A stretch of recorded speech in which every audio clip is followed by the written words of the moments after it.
آگے یہ ضلع گجرات سے یہ سوال ہے کہ چند دن پہلے خاکسار اخبار الفضل میں مضمون دنیا کی عمر پڑھ رہا تھا. ٹھیک ہے. مصنف نے حضرت مسیح موعود علیہ السلام کی کتاب چشمہ معرفت کے حوالہ سے ایک بات کہی ہے کہ خدا تعالیٰ کی وحدانیت اس بات کا تقاضا کرتی ہے کہ اس کائنات یا زمین و آسمان پر ایک ایسا وقت دور آئے کہ ہر ایک چیز کا لدم ہو جائے, صرف ذات باری باقی رہے. اس صورت میں سوال پیدا ہوتے ہیں جنت و دوزخ وغیرہ یا انسان کی اخروی زندگی وغیرہ یہ سب چیزیں بھی فنا ہو جائیں گی؟ اگر ایسا ہے جیسا کہ بادی و نظر میں اس تحریر سے معلوم ہوتا ہے تو پھر تو انسانی پیدائش بھی ایک بے فائدہ اور لغو شے معلوم ہوتی ہے. ٹھیک ہے, میں بتاتا ہوں اس کا جواب. پہلے بات تو یہ ہے کہ بادی نظر لفظ میں آپ کے سوال کا جواب آ گیا ہے. بادی نظر کہتے ہیں بیرونی نظر اور سرسی نظر سے کسی چیز کو دیکھا جائے. تو آپ نے بھی معلوم ہوتا ہے بہت بیرونی اور سرسی نظر سے اس بات پر غور فرمایا ہے, ورنہ یہ سوال ہی پیدا نہ ہوتا. زمین و آسمان کی صف لپیٹنے کا مضمون قرآن کریم میں ملتا ہے, اور بارہا میں نے مختلف سوال جواب کی مجالس میں بیان کیا, وہ آیات پیش کی ہیں جن سے پتہ چلتا ہے یوم نطوی السماء کطی السجل للکتب, مثلا یہ ایک آیت تھی. ایک ایسا وقت آئے گا جب کہ ہم آسمانوں کو جس میں زمین بھی شامل ہے اس طرح لپیٹ دیں گے جس طرح پرانے زمانے میں کوئی کاتب اپنے لکھے ہوئے کو رول کر کے لپیٹ دیا کرتا تھا. ہاتھ کے گرد لپیٹ دیتے ہیں. اس زمانے میں لمبے لمبے اوراق ہوتے تھے جن کو رول کر دیا کرتے تھے. تو قطعی السجل للکتب وہ نقشہ بلیک ہول پر صادق آتا ہے. اس پر میں نے ایک تفصیلی بحث اٹھائی ہے سائنٹیفک حوالوں کے ساتھ اور قرآنی آیات کو دیگر حوالوں کے ساتھ. وہ میری کتاب پر تک شائع ہوگی ہماری انشاءاللہ. اس کا ایک چیپٹر ریوائز ہونے والا ہے, آخری چیپٹر رہ گیا ہے. وہ میرا خیال ہے وقت ملے تو انشاءاللہ آئندہ 10-15 دن کے اندر میں کوشش کروں گا, میری یاد کراتے رہیں تو عنقریب وہ چھپ جائے گی. وہ ایک لیکچر تھا سوئٹزرلینڈ میں زورخ میں جو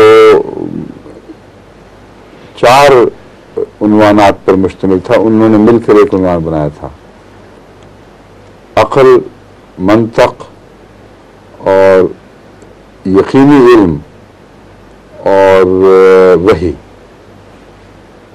یہ 4 جز ہیں اس سوال کے جنہوں نے جو در حقیقت میں 4 سوال ہیں ایک عنوان کتابیں. اور اس کے متعلق جو پروفیسر تھے یونیورسٹی کے انہوں نے خواہش ظاہر کی تھی کہ اس موضوع پر گفتگو کریں, تو وہی والے حصے پر پھر آپ روشنی ڈال کر موجودہ زمانے کے سوالات کا جواب دے سکتے ہیں. اس ضمن میں اس بحث میں یہ سوال بھی اٹھا ہے کہ قرآن کریم نے کائنات کے انجام وغیرہ سے متعلق کیا تصریحات فرمائی ہیں اور اس کے آغاز سے متعلق کیا تصریح فرمائی ہے. بس اس کا اخروی دنیا سے کوئی تعلق نہیں ہے, کیونکہ کل من علیہ فان والی جو قرآنی آیت ہے اس سے بھی یہی استنباط ہے کہ جو اس زمین پر ہے وہ فنا ہو جائے گا, اور ان کی تو کائنات ہی الگ ہے. جب بھی حضرت مسیح موعود علیہ السلام اس کائنات کے ختم ہونے کی بات فرماتے ہیں اس میں وہ اخروی دنیا کے جہان کا کوئی ذکر نہیں ہے, کیونکہ وہ جہان اس سے مختلف نوعیت کا اور الگ ہے, اور کلیتاً خدا کی ذات پر اس کی زندگی کی ایسی واضح بنا ہے کہ اس میں کوئی شک نہیں ہو سکتا کہ خدا کے سوا بھی کوئی ہے. وحدانیت کے تعلق میں اس زمانے میں اس دنیا میں جو ہم دیکھ رہے ہیں اس جہان میں جو کچھ ہم دیکھ رہے ہیں لاکھوں کروڑوں تصورات ایسے ہیں جو اس جہان کو خدا کی ہستی پر مبنی یا خدا کی ہستی کے سہارے موجود نہیں دیکھتے.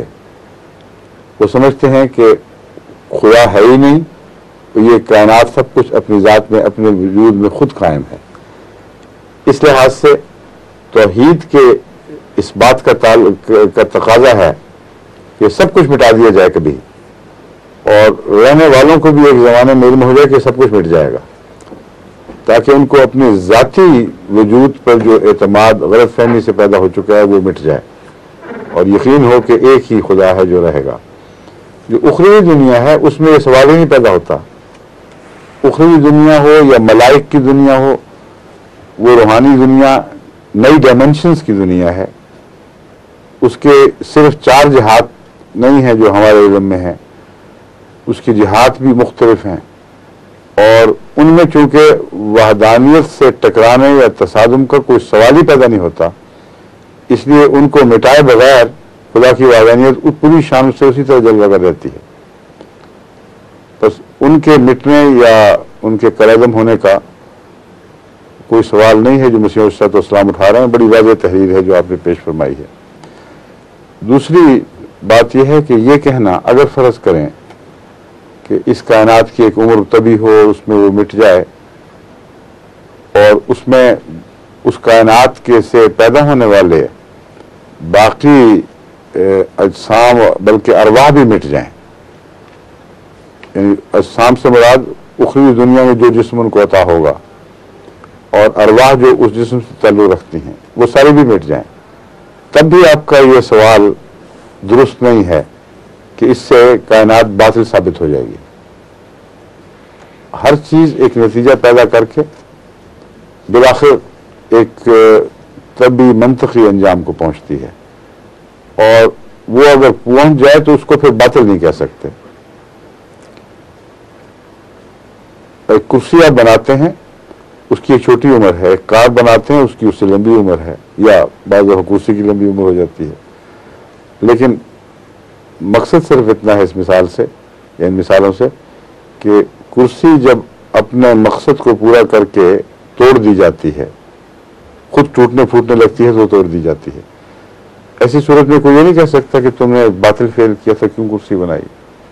ایک کار جو اپنے مقصد کو پورا کر کے جنگ کے میں دھکیل دی جاتی ہے اور پھر مشینوں سے توڑ مروڑ کر اس کے لوہے کو پگھلا کر دوبارہ استعمال کیا جاتا ہے، کیا کوئی کہہ سکتا ہے کہ بیکار تھی کار بنانا، ضرورت ہی کوئی نہیں تھی. آپ کھانا کھاتے ہیں، وہ ضائع ہو جاتا ہے کچھ عرصے کے بعد، تو آپ کھاتے کیوں ہیں؟ کیا یہ باطل فعل کرتے ہیں؟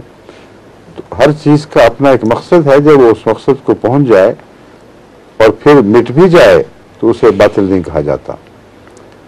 بس اگر جو آپ سمجھے ہیں وہی درست ہے کہ سب کچھ مراد ہے اس میں، تو پھر بھی باطل نہیں کہہ سکتے.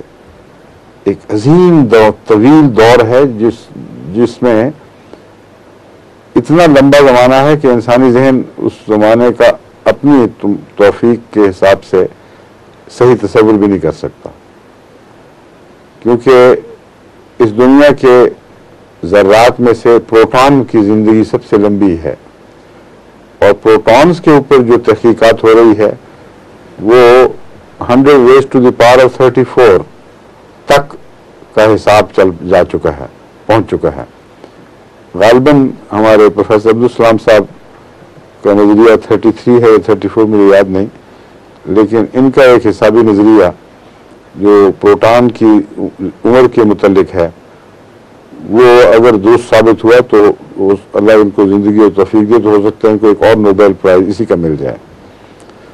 لیکن ابھی تک بہت بڑے بڑے جو انہوں نے ریکٹرز بنا کر پروٹون کی عمر معلوم کرنے کی کوشش کی ہے، اس کا کوئی قطعی معین جواب نہیں مل سکا. مگر یہ بہرحال ثابت شدہ حقیقت ہے کہ 34 دفعہ، یا یہ میں بتاتا ہوں کہ ایک لکھ کر اس کے آگے آپ اگر وہ 10⁻34 ہے تو اس کا یہ مطلب بنے گا کہ ایک لکھ کر اس کے آگے 34 زیرو لگائیں، اور 34 زیرو سے جو عدد بنتا ہے وہ انسانی حساب کے شمار میں موجود نہیں. وہ عدد ہے اس دنیا کی عمر. بس اگر اس عمر میں جا کر اتنے لمبے عرصے تک لوگوں کو اخروی زندگی کے لطف مل جائیں اور پھر وہ فنا ہوں تو اس کو باطل کون کہہ سکتا ہے؟ اس لیے اگر اتنی ہی عمر شمار ہو تبھی بھی باطل نہیں کہہ سکتا.